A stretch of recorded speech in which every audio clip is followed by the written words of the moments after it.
Tonight, a £9.4 billion plan to save the NHS and bring carers out of the shadows. The Liberal Democrats kick off Manifesto week. Ed Davey urges voters to take a chance with this party, but are they trying to take people for a ride? We'll get the verdict of our economics editor Ed Conway and speak to their community spokesperson Helen Morgan. Back on the beat with a plea for forgiveness, the Prime Minister returns to the campaign trail with a pledge of 8,000 more police officers. But can he get his election bid back on track? I'll put that and more to the Home Secretary, James Cleverly. Gearing up for Grimsby, we reveal the details of our special leaders event this week, the battle for number 10. Find out who will be there. Plus, a risky snap election to see off a rampant opposition. No, not more about Rishi Sunak. We'll discuss what could possibly go wrong with Emmanuel Macron's political gamble in France. All that and more with Caroline Lucas and Giles Kenningham, who will be with us for the next hour. It's Monday, I'm Sophy Ridge live from Westminster, and this is the Politics Hub.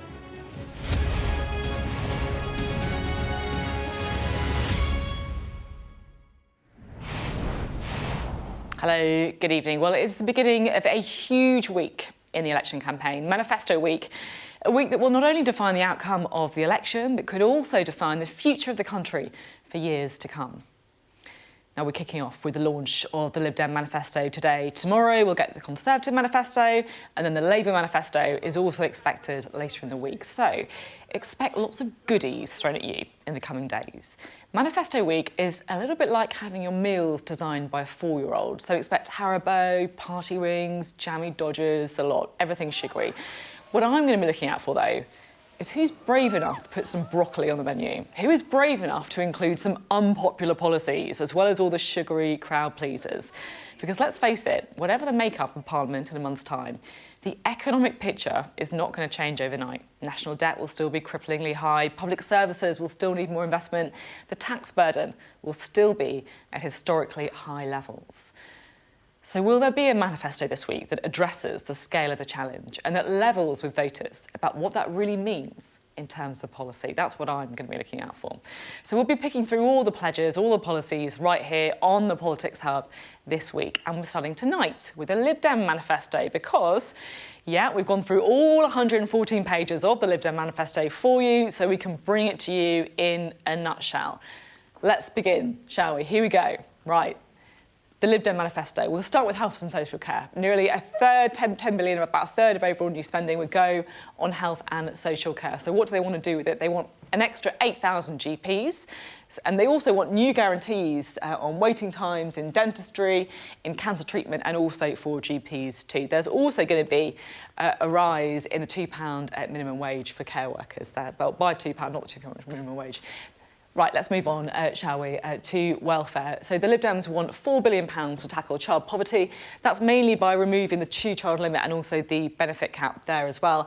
They want to keep the triple lock on pensions, more sugary goodies for you, and also they want what they call fair and proper compensation for WASPy women. There's no number on how much there, though. What else do the Lib Dems want? Well, let's go on to international affairs. This is the big one here. They want to rejoin the EU single market. They also say that they would immediately recognise the state of Palestine. They want to increase defence spending every year, getting to an ambition of 2.5% of GDP when public finances allow, so effectively the same position as Labour on that one. Right. What are we going to go to next? We're going to go to immigration.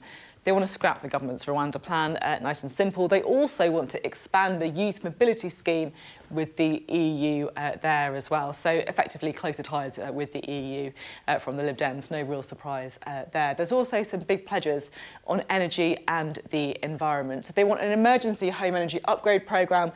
Effectively, the aim there is to cut emissions and bills. They also want to ensure that 90% of electricity is generated by renewables by 2030, about double the current level. They want a new regulator and a sewage tax on water companies as well to try and tackle pollution in our water. Remember when Ed Davey was falling off that paddleboard, that's all about that policy down there, sewage in lakes. What else do they want to do? democracy. So they want to give the vote to 16 and 17-year-olds. They also want to reform the House of Lords. They haven't set out exactly how that would look, but that's a long-standing thing from the Lib Dems there on reforming the House of Lords. Now, the all-important question, how are they going to pay for all of this? Now, they say it's a fully funded manifesto. So they said that they want to reverse tax cuts for big banks. They also want to increase tax on social media companies as well, plus capital gains tax as too. They want to reform aviation taxes to generate £4 billion, so effectively people who fly more would pay more, and they want a new levy on tobacco companies' profits as well. Well, Sky's Deputy Political Editor Sam Coates was at the manifesto launch. He caught up with the Lib Dem leader. Election campaigns are always filled with twists and turns. They don't normally look like this. This is launch day, Liberal Democrat style. Ed Davey says today is about showing his party is serious. His campaign changing tone with breakneck speed. He started the day here, launching his party's manifesto in London. Its centrepiece, the NHS and care, a deeply personal cause. Like so many people, my caring story started young. I was 9 when my mum was diagnosed with breast cancer. Caring for her became my life. Here's his big promise. We will introduce free personal care, embodying the same principles that underpin our NHS, where care is provided based on need, not on ability to pay. The party's produced its own costings document. They say it shows the plans all add up. But have the British people moved on from the last time Ed Davey held real power? Your big promises today about the NHS and fixing the state that that's into. But isn't that just fixing problems that were first created by the coalition government that you were part of? I would disagree with that analysis. I think the real big problems have come under the Conservatives since 2015. Those spending plans in 2010, you went along with them. Do you accept now that was one of the biggest misjudgments of your career? Well, Sam, what I'd ask you to look at is what happened after 2015. No. You are refusing to say whether you still endorse the decisions that you helped made in 2010 or not. What I'm telling you, Sam, is I fought the Conservatives every day, and in this election, I've made it clear there is no way we would allow the Conservatives back into office.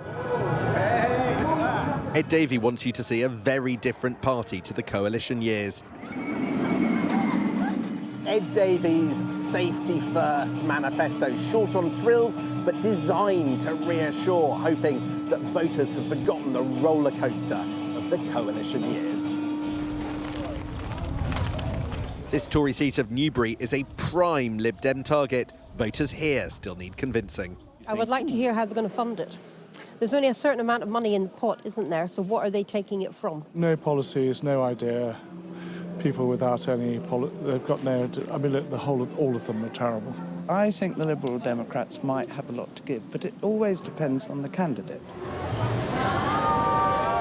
After a dramatic dip in recent years, this is a leader intent on making a splash.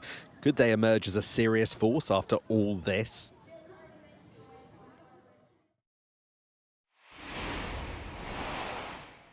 Well, Sam joins us live from Thorpe Park. Hope you managed to get on a ride, Sam. But is Davey having a good campaign? I think he is having a campaign that's clearly cutting through. He chose this very unusual place, Thorpe Park, to launch his manifesto. And it's all japes. What was really striking about the Liberal Democrat leader's approach today was just how desperate he and his party are to be taken seriously. The thing that they wanted to talk about was the fact that they'd done these hugely detailed costings, which they say make their plans add up. They're quite extensive spending plans on things like social care. Yeah, there are questions from people like the Institute for Fiscal Studies, but that's a fight, I think, that the Liberal Democrats want to have because they want to be taken seriously once more, whatever the optics of what Ed Davey is doing. But for me, Sophie, there is a bit of a paradox about where we are with the Liberal Democrats, because Ed Davey's done one big thing, which is to reposition them primarily as an anti-Tory force in our politics in a way that you haven't seen in my political lifetime. But if the Tories are kicked out of power, kicked out of government in a few weeks' time, as seems likely, What will those Liberal Democrat MPs, if they're elected in their dozens, do on the benches, on the opposition benches? Will they oppose Keir Starmer? Will they help him? Ed Davey's answer to that question is, well, maybe Labour will just pick up the ideas in our manifesto today and run with them. That seems unlikely, but it's the pitch he's got for a difficult question. Sam, thank you very much indeed. Sam Coates there at Thorpe Park in Surrey for the Lib Dem manifesto launch. Right, let's bring in our duo for the evening, shall we? The former leader of the Green Party, Caroline Lucas, and the former Director of Communications for the Conservative Party, Giles Kenningham. Great to have you both on the show today. Caroline, I'm really interested to get your view on the Lib Dem manifesto launch because, look, I know there's lots of differences, of course, between the Green Party and the Lib Dems, but you know what it's like to, as a party that isn't one of the kind of biggest two parties, to try and cut through with a manifesto. What kind of priorities are you juggling? Well, I mean, I think you're certainly looking at how you actually launch it, and all credit to doing it in a kind of roller coaster at Thorpe Park. That's not something that would have gone through my mind before. But I think what you're trying to do is to identify some real kind of value-added policies. What are you bringing to the table that is specific to you? And can you really make it add up and cut through? And so I think with the Lib Dem manifesto, we did get some sort of quite interesting headlines and so forth, but I do worry that it doesn't actually follow through on its own logic. So, for example, of course, they're going to talk about the environment, but, for example, when it comes to the sewage in the waters, which they have made a big running on, actually they're public interest companies, which is what they're proposing to change the private water companies into. Doesn't really go far enough, I don't think. That still allows those companies to reap big profits. Saying that you're going to stop the bosses having big dividends, frankly, or big bonuses, I should say, frankly, doesn't really cut it, which is why, from our perspective, putting water back into public ownership is the way to do it, because then you're not having literally £72 billion going out to private shareholders, for example. So there are headlines that are good. Climate change, good, but again, they're not talking about keeping fossil fuels in the ground, and that is the thing you've absolutely got to do. And I suppose the thing that really struck me was that for a party that traditionally has spoken about Brexit, I think basically you had to look through to page 112, and there were two little clauses about talking about rejoining the EU. I think we need to have a debate about the impact of Brexit. I can't bear the fact that Nigel Farage keeps getting away with no one asking him about his last mad adventure before he starts trying to take Britain down the path of a new one. And now the Lib Dems aren't doing it either. So I'm very glad that the Green Party, in our manifesto on Wednesday, will be talking about bringing the UK much, much closer to the EU and ultimately rejoining. Yeah, Wednesday, Green Party manifesto, got that one in the diary. Giles, I mean, so you obviously worked alongside David Cameron, and I just think it was interesting, you know, in 2015, I remember when David Cameron took all of those Lib Dem seats, you know, after the coalition years. How worried do you think the Conservative Party should be about the Lib Dems taking them back? Yeah, definitely. I mean, there'll be a swathe of seats in the southwest and just outside London, key battleground areas. I think a lot of those seats will probably be fought on local issues, but I thought it was notable today the Lib Dems putting the NHS front and centre, because I'd expect that from the Labour Party, so whether they're trying to shoot their fox there. As Caroline said, also interesting, they do mention the EU, because I suspect you won't see Labour because they're too scared about it, because Keir Starmer's taken multiple positions on Brexit, or even the Tories really mention it during this election, also because of the Farage effect here. Interesting. So it's almost like the Lib Dems are the ones that want to talk about Brexit, unlike everyone else. Yeah, and I suspect there still might be a rumpus, still might be a section of the electorate who are disaffected, who they potentially can clean up and get their votes. Well, I'm still saying that it was on page 112, and as far as I could see, there were just two half clauses, which to me doesn't really suggest that they are talking about Brexit in anything like the way that they have done before. And it feels to me that someone has got to call out the fact that one of the reasons we are a lot poorer now, and one of the reasons there's far more friction when it comes to trade, is because of Brexit. And let's put that on the table and talk about what we're going to do about it, instead of having this conspiracy of silence. Well, look, I mean, I think I just don't think it's not going to be centre stage. It's not in the interest of the two main parties to put it there. A, because the Tories will argue Brexit's done, and also because Labour got themselves in knots, and arguably it cost them a last election. It was on the ballot paper last time, Corbyn and Brexit. It's now done. Really interesting chat. Thanks you both very much indeed. We'll also be speaking to the Liberal Democrat housing spokesperson Helen Morgan at hour as well, so I'll have more on that Lib Dem manifesto launch then. Well, the Prime Minister was out and about in Sussex today, banging the drum for a pledge for 8,000 additional police officers over the next 3 years. But he was plagued once again by questions about his D-Day mistake, saying that he hoped voters would find it in their hearts to forgive him. Sky's political correspondent Darren McCaffrey reports. Catherine on Rishi. Very nice. Phil, hi. An elderly neighbourhood watch group in a traditionally safe Conservative seat are not normally the type of voters a Tory leader should need to worry about in an election campaign. However, this is proving to be anything but a normal campaign, with at times a rather awkward Prime Minister beset by problems and mistakes, who's constantly finding himself on the defensive. Your own ministers are being asked whether you might resign. Has that crossed your mind? No, of course not. I'm energised about the vision that we're putting forward for the country. Right, this campaign is only not even halfway through yet, and I'm finding an enormous amount of support for the policies that we're putting on the table. But the row over leaving D-Day commemorations has not gone away, with another apology, and this time a more fulsome one. Well, the last thing I wanted to do was cause anyone any hurt or upset, which is why I apologise unreservedly for the mistake that I made. And I just hope that veterans and others can find it in their hearts to forgive me. This has been a limited campaign with very few visits and not many battlegrounds. This is a Conservative leader who's simply trying to hold on to safe Conservative seats. And whether it is here in Horsham or last week in Henley or Melksham, even this cautious approach doesn't seem to always go to plan. The country is not stupid. And it's not going much better north of the border either, with Douglas Ross, the Scottish Conservative leader, announcing he will resign after the election. He controversially had snatched a winnable seat from a colleague. The results of this turmoil? Me in a Tory seat, struggling to find anyone who'll back the party.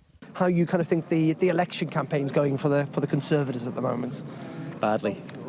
I think very badly, yeah. I don't think it's going very well. I think particularly in a town like Horsham that's a safe Conservative seat, I think there are a lot of people who really don't know who to vote for at all. If I was to vote for anybody, I would almost certainly vote for Reform because I've had no confidence whatsoever. Are you a fan of Rishi Sunak? I am, a bit, yeah, he's a good man.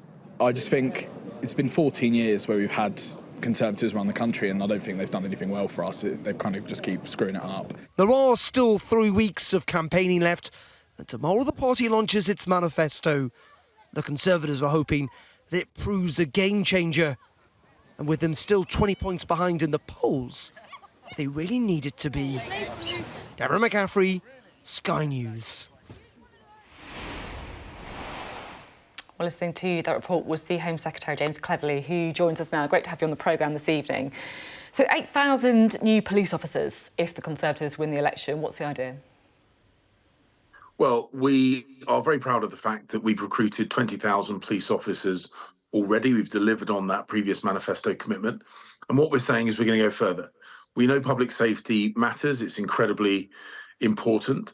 And so we are looking to recruit 8,000 additional full-time, fully warranted officers, who will be embedded in neighbourhoods, so real neighbourhood policing, to make sure that we continue driving down crime, particularly driving down violent crime, and really delivering on the ideas that we developed over the last couple of years, including better use of technology, focusing on retail crime, and putting our neighbourhood action plan into operation.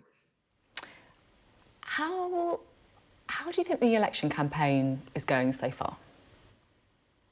Well, look, the only thing that I can really see is the conversations that I'm having on the doorsteps, whether it's in my own constituency in Braintree or when I'm out supporting my friends and colleagues in other parts of the country. And I see a lot of people who are asking us questions about what we can do in the future, and maybe they have concerns or criticisms of what has happened over the last couple of years, quite understandably.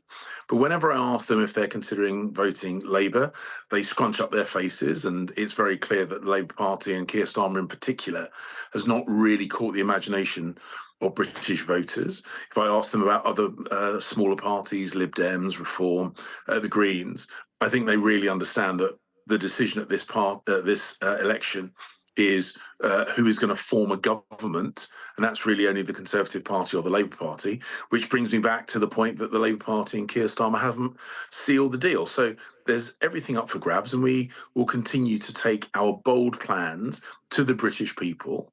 And I'm confident that when they compare our option, our proposition, with the Labour Party vacuum, that will make a difference at polling day. I'll be honest, I don't really feel like that was an answer to the question about how you think the campaign is going, because it does feel a little bit like the party that's being caught by surprise by the election announcement is the Conservative Party, which is a bit weird since you were the ones who called it in the first place. You were party chairman during the 2019 election campaign when Boris Johnson won very, very comfortably, right? This time around, your replacement, Richard Holden's going viral for all the wrong reasons. And there's, some people are joking that Rishi Sunak's some kind of sleeper agent for the Labour Party. I mean, you'll admit, it feels a bit different to 2019, doesn't it? Well, every election campaign is different. I was very proud of the operation that I ran at CCHQ, but I visited CCHQ. A lot of the same people there, a lot of the volunteers that have come back. Richard Holden is... Sorry? Are you proud of this election campaign in 2024? Well, as I say, yes. And I know in your package, and of course as the party of government, as the incumbent, we are under more scrutiny than other political parties. I totally get that. And it's completely legitimate. But, I look at the Labour Party where, Keir Starmer basically got bullied into accepting Diane Abbott as a candidate by Angela Rayner. We've got Labour shadow cabinet spokespeople who are contradicting each other. We'll talk more about the Labour Party with our Labour interviews later. No, but Sophie, the point I'm making is in your package, you're focusing on the things in our campaign that have not gone the way we would want. But the point I'm making is that happens. You're the Conservative Party. That happens in every party's campaign, and the Labour Party have been wrong-footed just as many times as anybody else. In football terms, it feels a bit like right now, you're 5-0 down. You need all your strikers on the pitch. Would you like to see Boris Johnson playing more of a role in the election campaign? Well, I'm always keen to get the whole Conservative family campaigning as hard as possible at a general election. So, of course, all the members of the party, all the people who want to see a Conservative government and want to protect the British people from the bonkers ideas that the Labour Party are putting forward. So you would? Is that a yes? Is that a yes? Yeah, Boris Johnson is a subset of everybody, yes. So in terms of the Venn diagram, that I would like to see everybody who is a Conservative out campaigning for the Conservative Party, and that, by definition, also includes Boris Johnson. OK. I want to talk about D-Day, because today Rishi Sunak's done an interview saying that he hopes people can find it in their hearts to forgive him for leaving D-Day early, which is, it's quite an extraordinary thing for a Prime Minister to say. Is he a bit broken, do you think, by what's happened? Well, the Prime Minister, I know, is incredibly committed to veterans. We've got a government which I think has done more for veterans than any other British government. I've spoken to Rishi about defence and veterans-related issues, and I share Johnny Mercer's assessment when he says that he knows, and I know, that the Prime Minister is deeply, deeply committed to this. He was at D-Day celebrations in the UK and in France, and of course he regrets leaving early on that final day and missing the final element of it. But he has apologised, and I know that comes from the heart, because I know how strongly he feels about this. You say that it's come from the heart. I just wonder, that there's a bit of a sense in Westminster that Rishi Sunak is just not very good at politics. And I have to say, you wouldn't have done that, would you? But who said that? Who said that? Do you think that Rishi Sunak... Well, I think it's... Many people will say that the evidence of him leaving D-Day celebrations early, of doing a news clip in the Titanic water, of going to meet voters in Wales saying, are they looking forward to the football? Some of these things may suggest that he's not that good at politics.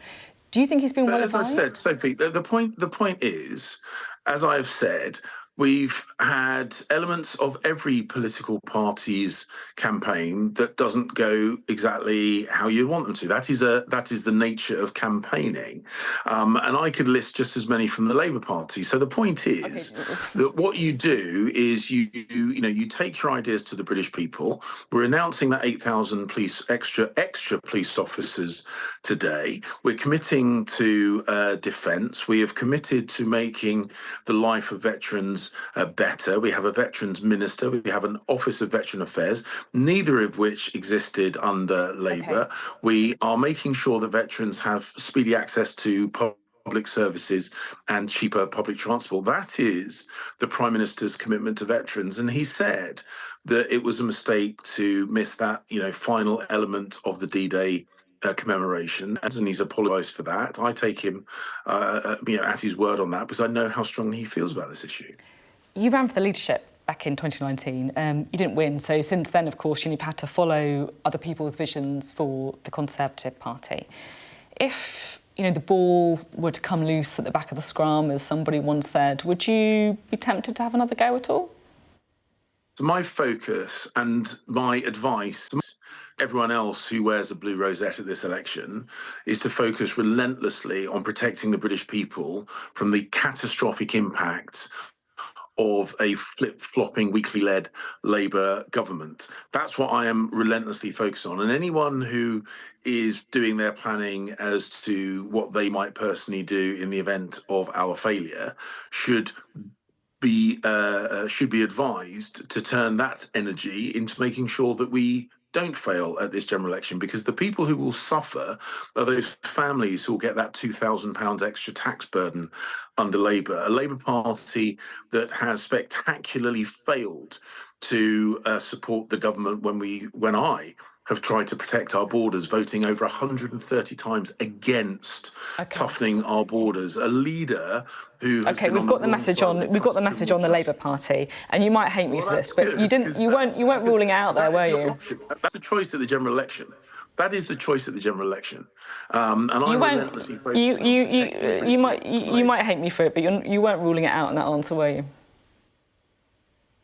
Look, I've said I'm not thinking about it. I'm thinking about how we get a Conservative victory at this general election. OK, thank you very much indeed, Home Secretary James Cleverly. Thank you. Thank you. You're watching the Politics Hub. Coming up, the Liberal Democrats launched their manifesto. Eye-catching measures include more money for social care and rejoining the European single market. But do their proposals add up? Party spokesperson Helen Morgan will be live.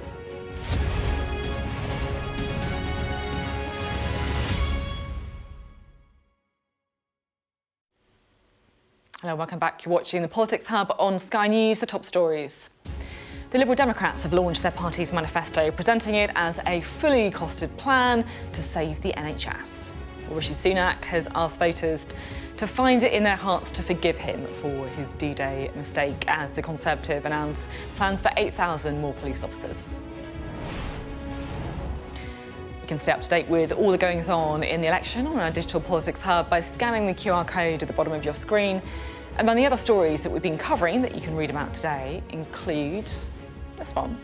The Labour Party has pledged to create 100,000 additional childcare places and more than 3,000 new nurseries as part of its childcare plan. It says it will turn classrooms in existing primary schools into school-based nurseries for around £40,000 per classroom. The funding would come from Labour's plan to put VAT on private schools. And the Reform UK chairman, Richard Tice, says his party wants to raise the threshold for paying income tax to £20,000. He says it will cost £40 billion. He also said they want to raise the VAT threshold for small businesses to £150,000. It's currently £90,000. He did face accusations, so the plan was Trussonomics on steroids. All that and much more. Just scan the QR code on the bottom of your screen now. Right, let's get the thoughts, shall we, of Caroline and Giles. We just had an interview with the Home Secretary, James Cleverly. Giles, he tried to say that, look, it happens with all campaigns. I'm proud of the campaign that CCHQ are running. Do you think it rings true? Well, look, it's day 4 and we're still talking about the D-Day row, right? And the Tories really need to move the conversation on. The opportunity cost of this is huge. They'll be hoping the manifesto does this. I actually question whether in this day and age manifestos can move the dial positively for, 80,000 word documents aren't that easily accessible for people who digest a lot of stuff off social media. If it goes wrong, though, for you, there can be a huge detrimental effect. But yeah, look, it hasn't been a good first 3 weeks. They're going to have to hope they can rally together. I mean, at the moment, if you look at some of those polls, you're looking at we're heading towards one-party state territory, which is not good for anyone in terms of a democracy. And if that carries on, is someone going to come out? It probably can't be any sitting Tory MPs and warn about the, Starmer getting a thumping majority, because he's got to be kept honest. So yes, but I still think, as you were saying earlier on, there are a lot of undecideds. Labour is still pursuing this strategy of let's do as little as possible, none of the above. They say they're against stuff, but what are they for? Change to what? I mean, you saw the whole childcare policy somewhat unravel over the weekend with Thornbury, which shows, to some extent, how match fit are they? But so far, they haven't had to do too much. I'd imagine you'd agree with Giles' assessment there that a one-party state isn't good for anyone. It absolutely isn't. And you won't be surprised to hear me say that's why we need our at least 4 Green MPs that we're targeting for this election, really to both hold a new Labour government to account, but also to ask the difficult questions, to push them to be a bit bolder and braver. Because as you say, Keir Starmer is not really offering real hope at this election, I don't think. I don't get the sense on the doorsteps when I go round that people are voting for Labour with any degree of enthusiasm. They're voting for Labour to try to keep the Tories out. And thankfully, in places like Brighton and Bristol and several others, they don't actually have to do that. They've got the option of a Green vote. But I do think it's bad for democracy to have a whopping great majority and no challenge. And that's why I think it's so important that we have Greens there. You said that, Giles, that you didn't think manifestos could necessarily change election campaigns for the better. I mean, you remember the kind of dementia tax row for Theresa May, of course. Tomorrow, we are going to be looking ahead to the Conservative Party manifesto. If you were, in number 10, what would you be advising them to do? I mean, I still think their strongest suit is the economy. It still is Labour's Achilles heel. So what are the eye-catching tax announcements we've got in there now?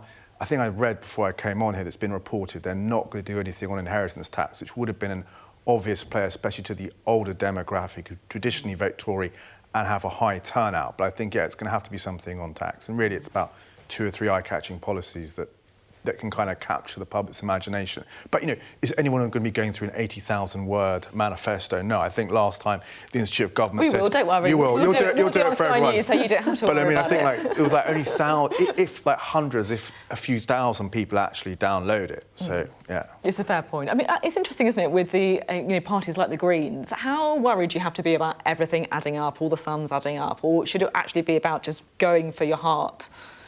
I mean, it's a real challenge, actually, in a sense, because I do sometimes think that we end up censoring ourselves by being so terrified. I don't mean the Greens specifically, I mean generally in political parties, that people don't dare to think big anymore. Or they list everything. This thing, they always go well, what isn't in the manifesto? So you just have a shopping list of endless policies. I mean, I would say that during this election, there hasn't been one overarching story or narrative which has emerged, has there? Change, but change to what? And obviously the Tories have had their problems. It's no one's actually set out a I hate to say it, cliche, a vision for the future. Another big taboo is around, of course, raising taxes on the wealthiest. And we know that there are going to be public spending cuts kind of baked in, whoever becomes the next government, because that's been baked into the budget so far. The 2 big parties aren't being honest with you about that. Labour is telling us that they don't have a magic money tree and they can't spend any money either. And yet there are political choices here, and I just wish that we could expand the bandwidth of what is deemed to be politically possible. It is perfectly possible to levy a tax on the super wealthy, which you could then use to invest in our crumbling public services. That's not even on the agenda. We'll have much more from you both later on the programme. Thank you very much indeed. Coming up next on the Politics Hub. We are going to be telling you all about our big event, the Battle for Number 10 in Grimsby, 7 p.m. on Wednesday. Rishi Sunak and Sir Keir Starmer will be interviewed and will then take audience questions live from Grimsby. All the details of that special programme coming after the break.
welcome back to the Politics Hub. Well, I've got some very exciting news to bring you now because we have published details of our Leaders Event special programme this week. It could be your chance to decide just how you're going to cast your vote at the election. So the battle for number 10 is going to begin at 7 p.m. on Wednesday. We're going to be coming live from Grimsby. Rishi Sunak and Keir Starmer are going to be quizzed by Sky's political editor Beth Rigby before Sarah Jane Mee puts questions from the audience to the party leaders. So in the run-up to the event, Sky's national correspondent Tom Parmenter has been talking to allotment holders in Grimsby to get their take on the election. We all need to escape sometimes, to find the space to think. The Peaksfield allotments offer just that. It's an antidote to the circus of an election, with the Prime Minister trying to regain ground after that apology for leaving the D-Day commemorations early. If you had to guess who comes out on top? Ooh, I don't know. I think Starmer will, because of the D-Day, I think, because that's still raw. He's asked for forgiveness about... Well, of course you would. Of course you would, yeah. But it didn't matter. Every man and his dog could have made that decision and got it right. His opponent, Sir Keir Starmer, do you find a credible alternative there? No. Nothing he said at the moment I've found to be, oh, that's good, radical, that's good. That should do it. Across the allotments, in a polytunnel, we found a Women's Institute coffee morning. They told us what they're looking for in the next Prime Minister. I like honesty, which is not always. I like honourable people that put their hands up when they've done wrong. It's not just what they say, is it? It's what happens after, whether they keep their promise. Sunak and Starmer can say what they want on the stage. They can argue and bicker, but these women want action. They talk about levelling up, and you look at Grimsby and think, I don't think so. There hasn't been a lot of levelling up for Grimsby. What do you really look out for, particularly around those debates between the leaders? How they support the National Health Service, because it's one of the best really in the world. Also, I need to know about, the low-income people, how they get supported. They liken it to running a successful plot here. The planning, the collaborating, and the determination to get results. Tom Parmenter, Sky News, Grimsby. And you can watch our special programme, The Battle for Number 10, with both Rishi Sunak and Keir Starmer being interviewed by Beth Rigby and then facing a studio audience in Grimsby. That will be here on Sky News this Wednesday from 7 p.m. Well, as we've been covering on the programme today, the Lib Dems launched their manifesto today, and it's an ambitious set of pledges, including a vow to save the NHS. Now, they say it's all fully costed, but does it really all add up? Sky's economics editor Ed Conway has got out his calculator. Well, it's Manifesto week, and we've had the first one from Ed Davey of the Lib Dems. There it is, for a fairer deal. That is the manifesto, but do the sums actually add up? Well, here are the big numbers. They want to do £32 billion of spending, this bar here, and that's more or less evened out by £32 billion worth of revenues, and you've got £20 billion of investment. But if we break this down, so focus first of all on the spending side of things, it's kind of interesting. So we'll break it down. These are the different spending pledges. You've got £8.4 billion going on the health system, health and care.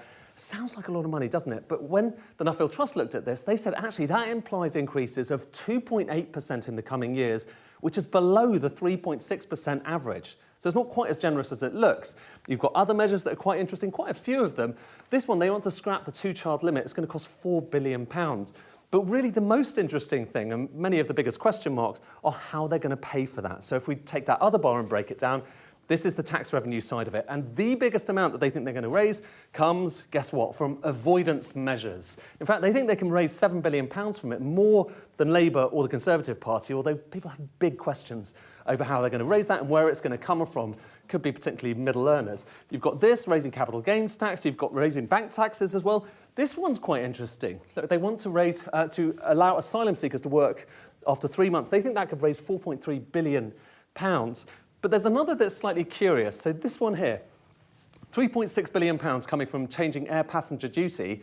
When I asked them how they would raise that, what the rate of air passenger duty would be, they weren't quite sure. They just knew they wanted to raise £3.6 billion from it. A slightly unusual way of doing things, but nonetheless, that is the big picture from the Lib Dems this time around. The numbers, those bars look high, but compare it with last time, so the 2019 manifesto, and look how much smaller they are than what Joe Swinson was promising. £63 billion worth of spending rather than £32 billion. And look at that bar for investment. Interesting thing here as well. Back then, they said they wanted to get to net zero, so eliminating carbon emissions by 2045, and they would spend £86 billion to do it. That was last time. This time, they still want to get to net zero by 2045, but they're going to spend £8.4 billion. Slightly odd. Final thing, Brexit and the EU. They've always been a big thing for the Lib Dems. This time around, you have to go all the way back to page 112 to find any mention of them. There they talk about the fact that they are seeking to join the single market and that rejoining the EU remains our longer-term objective, although it's not clear quite how soon that's going to come. We're going to speak now to Helen Morgan from the Liberal Democrats. Thank you for being with us. So we looked at your manifesto today. You want more money for the NHS, for care, for schools. You want to raise aid. You want to increase the size of the army. You want to build more homes, cut income tax. I guess my question is, what's the kind of unpopular policy in your manifesto? Because there's going to be hard choices after the election. What's the unpopular policy in it? Well, we've tried to really focus on the issues that people raise with us on the doorsteps every single day. So I hope there isn't anything particularly unpopular in there. We've really focused in on the NHS and care, as you pointed out, because just to explain what I mean, you know, there's a huge challenge after the next election because of high debt, because public services need investment, taxes are historically high. I guess I'm trying to work out which party is levelling with people about difficult decisions that will be made. What's the kind of difficult choice, the unpopular policy in your manifesto?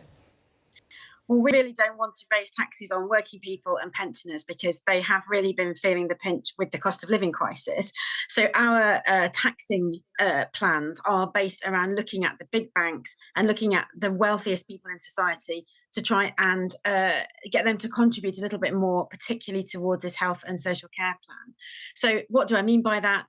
Well, our capital gains tax plan would involve the top 0.1% of people paying more in capital gains tax, but it would actually be a better system for people who were at the middle level of income because they'd end up paying a little bit less. It doesn't really sound like an unpopular policy then, does it, to be completely honest? Closing loopholes exploited by the super wealthy. I mean, if it was that easy, it'd been done before. You say the manifesto's fully costed, but it feels like it's only fully costed in the kind of loosest sense of the world. Multiple times you're saying you'll only do something when resources allow. So, that's kind of convenient, isn't it? You want to cut income tax by raising the personal allowance, but only when the public finances allow. Why put something in your manifesto at all if you haven't got a costed way of doing it? Well, I think people need to understand that the public finances are in a really desperate situation, particularly following that Liz Truss budget, which caused interest rates to go up so far. And we have an aspiration to lift people out of income tax by lowering those increasing those tax thresholds, which is what we did when we were in coalition. And but we've got to be level with people. We can't afford to do that at the moment. When the public finances improve, then that's something that we would aspire to do. We can't do that until we grow the economy, and that's why this NHS and care package is so important. There are 7 million people on waiting lists, and those people, we need to get them back into work. So I'm not sure if I'm being clear, that because the point I'm making is you are saying that you can't afford to do this now, but you've got no time frame on it, you haven't costed it. So why is it in the manifesto? It's not fully costed, is it? Well, because we need to see this this increase in growth and the ability to be able to make the changes that we want to make. But it's not a key pledge. We haven't gone in there and said, the first thing we're going to do is raise the income tax threshold, because we know that that's not being honest with people. That's why, that's our aspiration. That's where our values would like to lead us. But at the moment, we're not quite ready because the economy is in such a bad state after this Conservative government. You've got a couple of guarantees in there as well.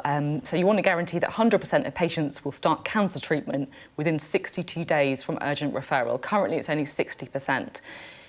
You say it's a guarantee, so I guess my question is it statutory? So are you going to be able to sue the NHS under your plans if that doesn't happen? I think the plan is not for people to be able to sue the NHS, but for them to be able to make, a formal complaint through the official process and eventually going to the Ombudsman if necessary. But clearly we don't envisage lots of people taking legal action against the NHS. So would it be statutory then? It would be a statutory right to go through that Ombudsman process if you hadn't received your treatment within the time period available. You also say you want to guarantee all domestic burglaries are attended by police. So, would that be statutory? Would you be able to sue the police if that doesn't happen? Well, I think that's a guarantee rather than a statutory right. But, we need to have clear-cut targets and aspirations here. If you come to... a little bit confused if these are aspirations or if they're like in law, as in statutory, then you can take legal action if you fail to meet these pledges.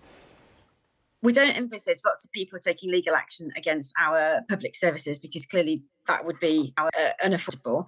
We envisage people having a right that they can make an official complaint around and go through the Ombudsman process if they're not treated fairly under those arrangements. OK, thank you very much indeed. Great to have you on the programme today talking us through the Liberal Democrat Manifesto. Helen Morgan there. Still to come on the Politics Hub. President Macron calls a snap election in response to a far-right surge in France in the European Parliament elections, stunning supporters and opposition alike. How big a gamble is his roll of the dice?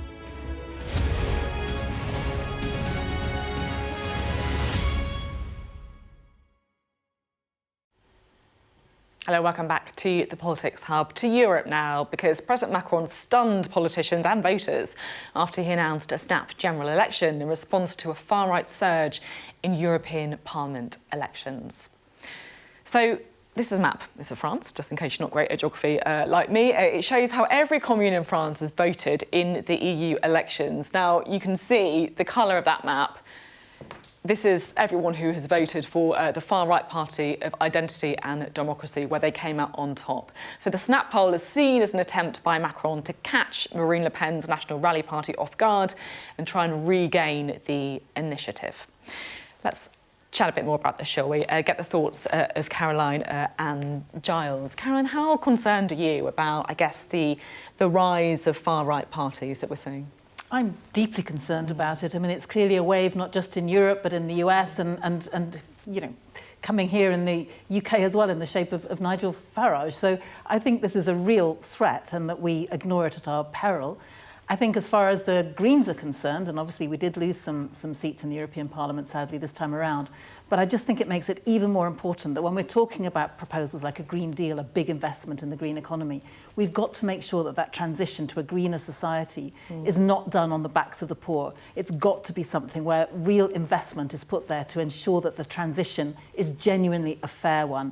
And I really worry about the rhetoric that, Rishi Sunak himself has been using, frankly, here in the UK, but right across Europe too, that somehow work on the environment is a negative thing for people on low incomes. That's not the case. It's actually the case that if you're insulating people's homes, for example, that is good for people on lower incomes. But we've got to make that case and we've got to put the money there. Giles, do you think there's parallels between what we're seeing in France and Reform UK here? I think there is a sense of people lobbing bricks from the sidelines. It's very easy to be an armchair critic, which essentially is what Farage is and what Le Pen is. Like, if Farage gets in as an MP, it's like, all right, fine, well, what are you actually going to do in practice? And I suppose it's a huge roll of the dice by Macron, staking his political future on it, because if it does go wrong, he really won't be able to get his domestic agenda through. But he'll be say, right, you own this now.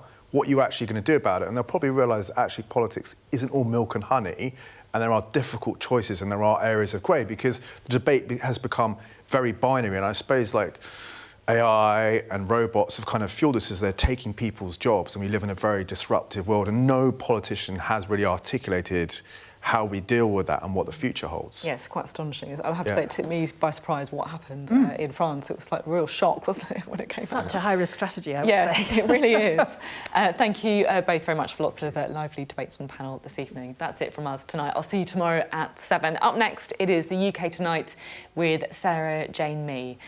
There's, of course, 23 days, 11 hours and 3 minutes to go until the election. Our countdown clock is running. I'll see you tomorrow, 7 p.m.